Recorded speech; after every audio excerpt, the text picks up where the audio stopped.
नगे च सुरेन्द्रे च कौशिके पाद संस्पृशि निर्विशेष मनस्काय श्री वीरस्वामिने नमः।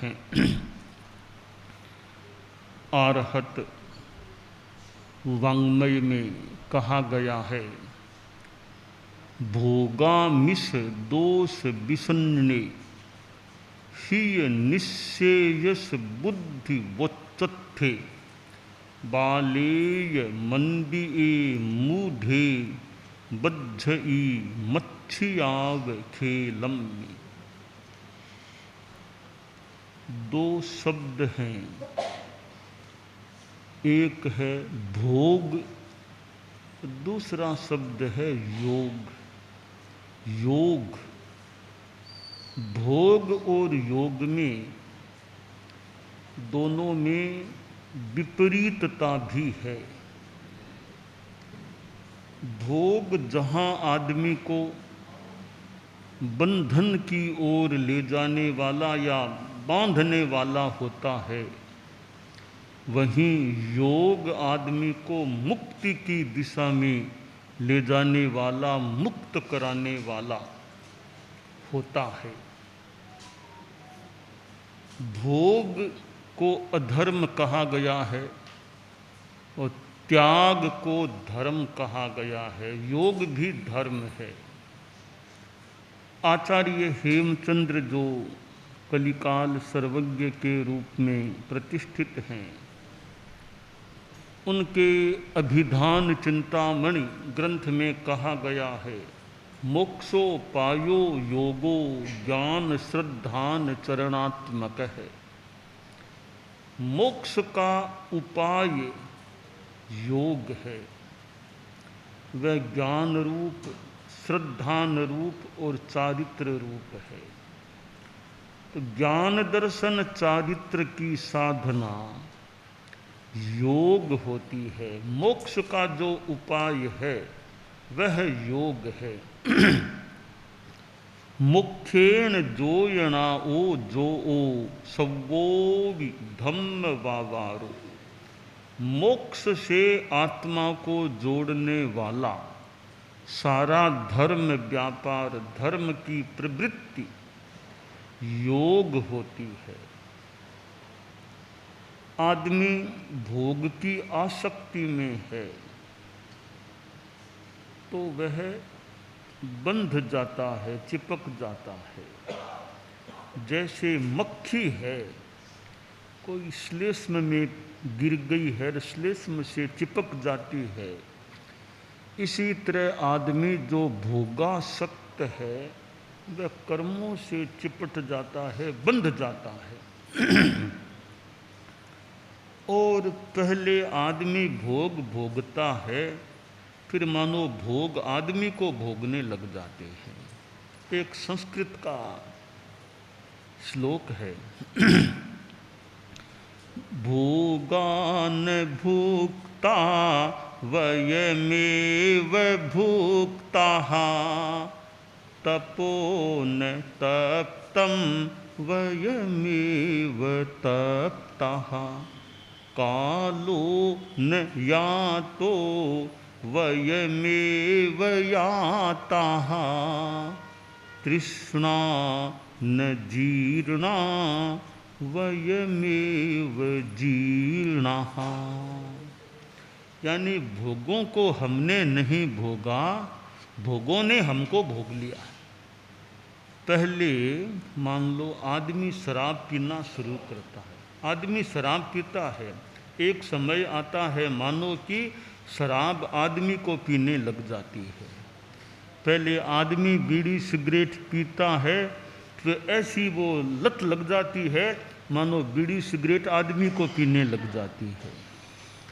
पहले आदमी कुछ गुटखा आदि खाता है, फिर गुटखा आदि आदमी को खाने लग जाता है। तो भोग भोगे हैं, यह भी एक तथ्य हो सकता है। दूसरा एक बात, सूत्र या बात कही गई कि भोगों ने हमको भोग लिया। अब भोगों ने हमको कैसे भोग लिया, इसका क्या मतलब होता है?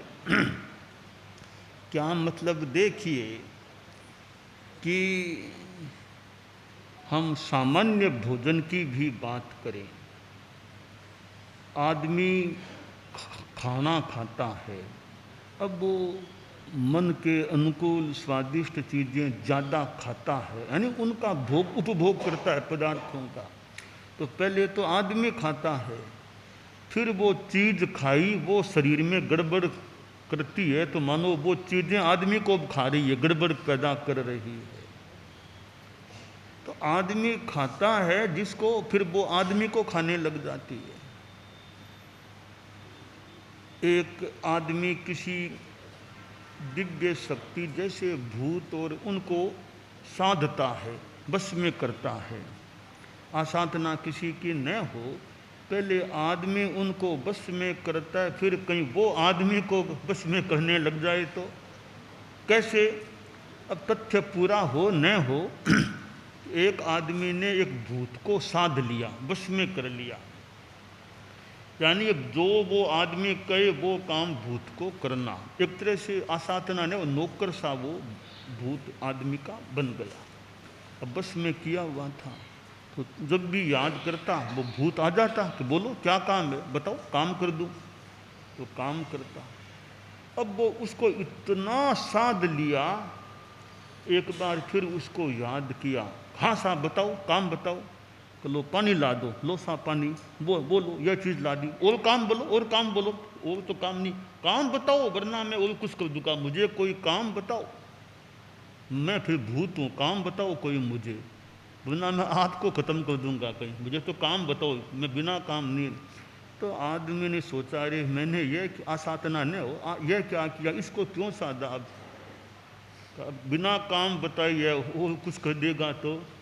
तब उसने एक काम किया, एक वो बच्चों वाला खेल, इधर से चढ़ना उधर से उतरना, बच्चे जैसे किया करते हैं स्कूल और में, चढ़ना इधर उतरना, चढ़ना उतरना।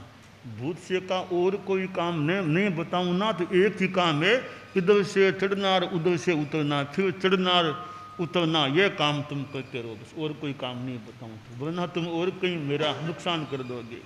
तो पहले आदमी भोग भोगता है, हालांकि ये एक अलग जगत हो सकता है देवी देवताओं को साधना करना, परंतु एक हम साधना की दृष्टि से देखें और गलती न हो तो देवी देवताओं को साधने की अपेक्षा अपनी आत्मा को ही साधने की ज़्यादा साधना करें।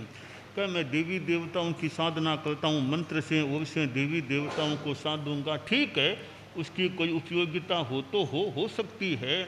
अध्यात्म की साधना में तो अपनी आत्मा को साध लें, बस बहुत बड़ी साधना यह हो सकती है कि वशीकरण, बस खुद को बस में कर लो, खुद की इंद्रियों का वशीकरण कर लो, खुद के मन का वशीकरण कर लो, वाणी को कंट्रोल में कर लो, शरीर को कंट्रोल में, बस यह बहुत बड़ा वशीकरण हो जाएगा। तो भोगान भुक्ता वयमेव भुक्ता, भोगों को क्या भोगा, भोगों ने हमको भोग लिया। तपोन तप्तम वयमेव तप्ता, तपस्या ने की, हम खुद तप्त हो गए। तपस्या तो जिंदगी में की नहीं, पर तनाव से और से खुद हम संतप्त हो गए।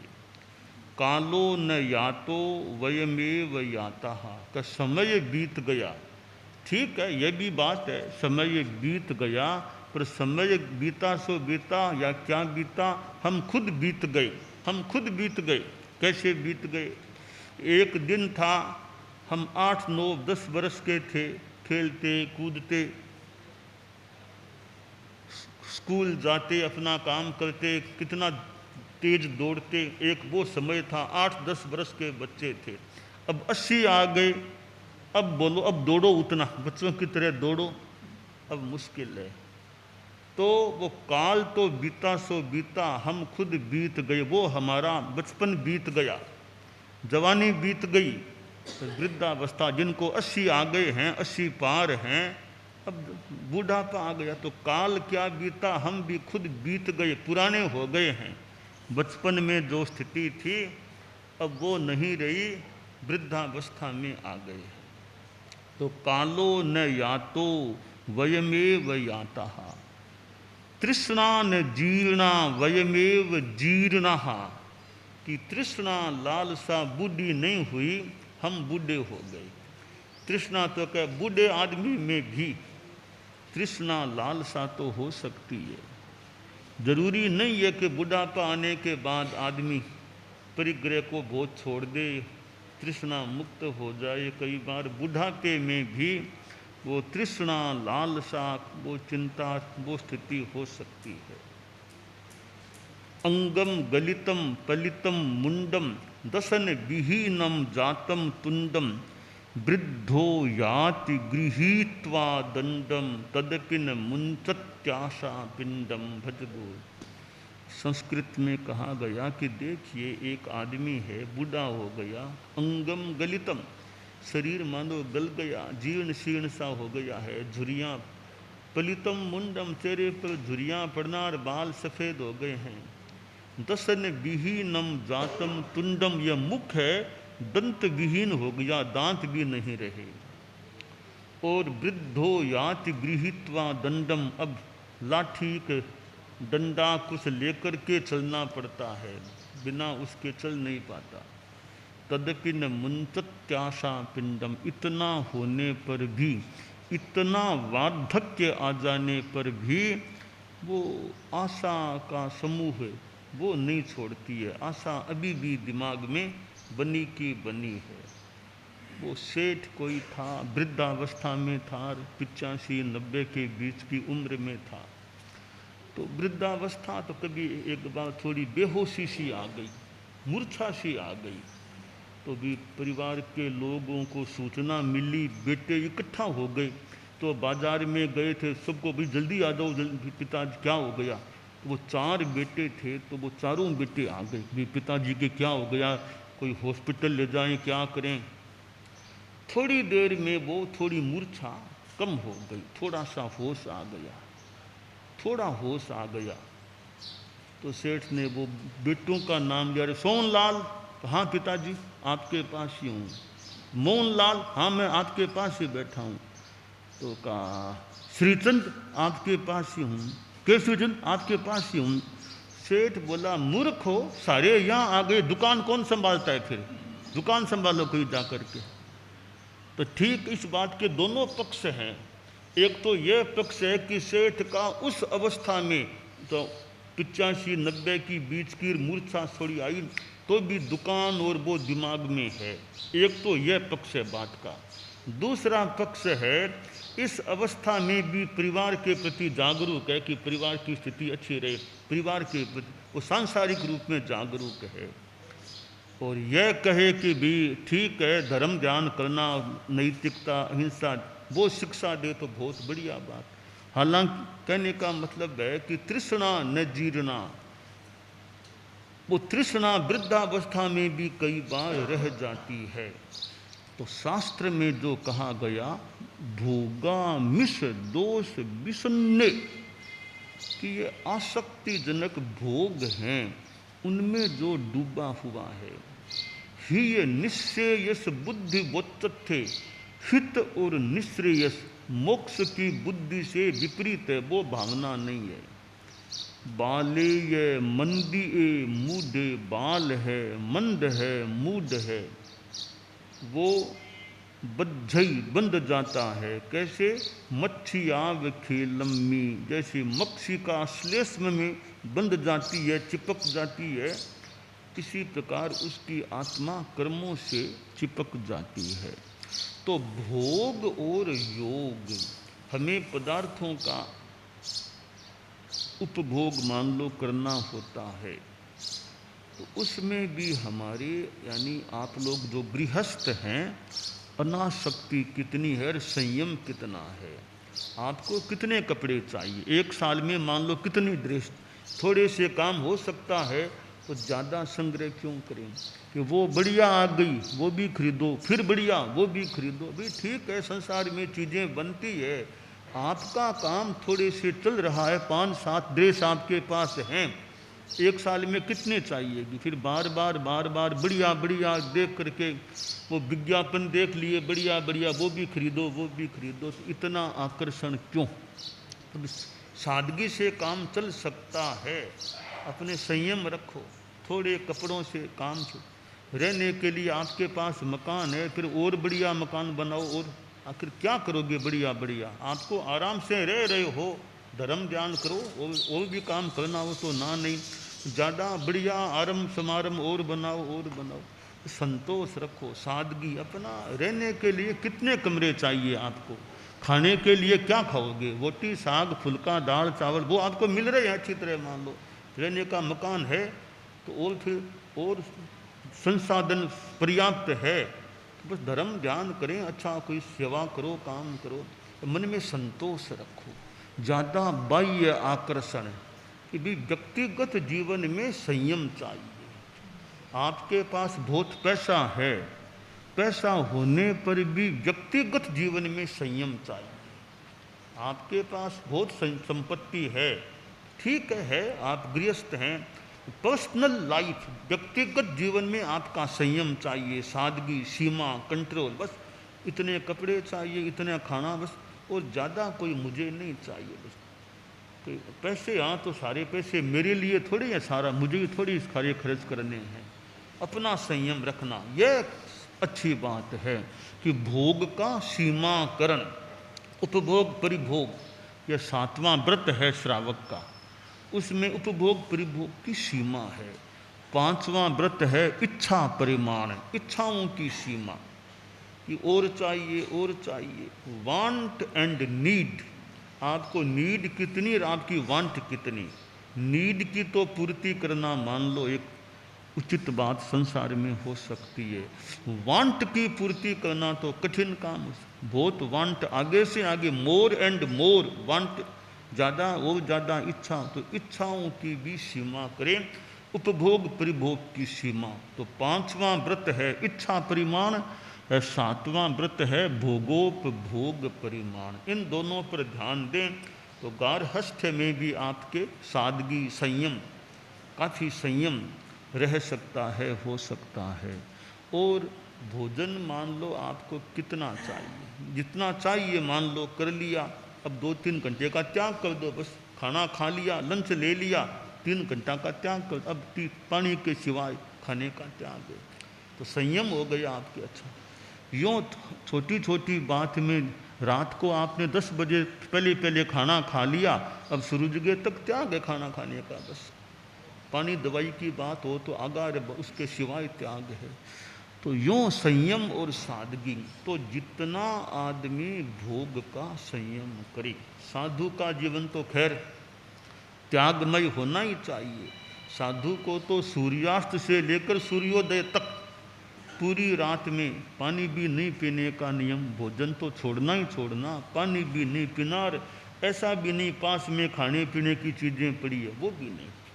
तो रात हो गई कि रात में खाने भांडिए पड़े हैं खाने पीने के आसपास में, वो भी साधु के लिए नहीं। आपके तो फिर भी गृहस्थ हैं, खाने का त्याग है, आपके कमरे में और में तो खाने पीने की चीज़ें रह सकती। साधु के जो रहने का स्थान है कि वहाँ के रात को खाना तो नहीं, पर रात को ये भांडिए पड़े हैं, किसी में कुछ है किसी में कुछ है खाने की चीज़ें।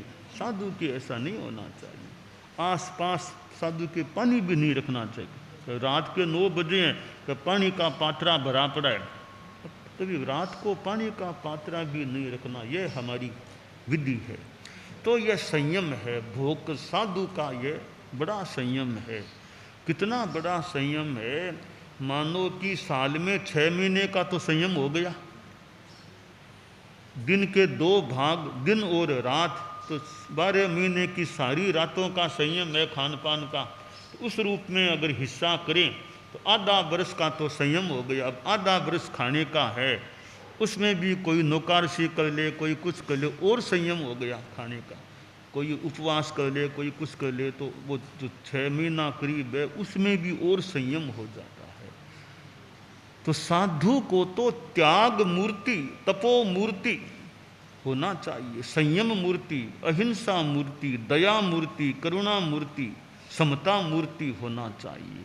और गृहस्थों को भी रास्ता तो मंजिल तो एक ही है, श्रावक को तो उसकी भी मंजिल वही है, जितने कदम आगे बढ़ सके त्याग संयम की दिशा में आगे बढ़ना चाहिए।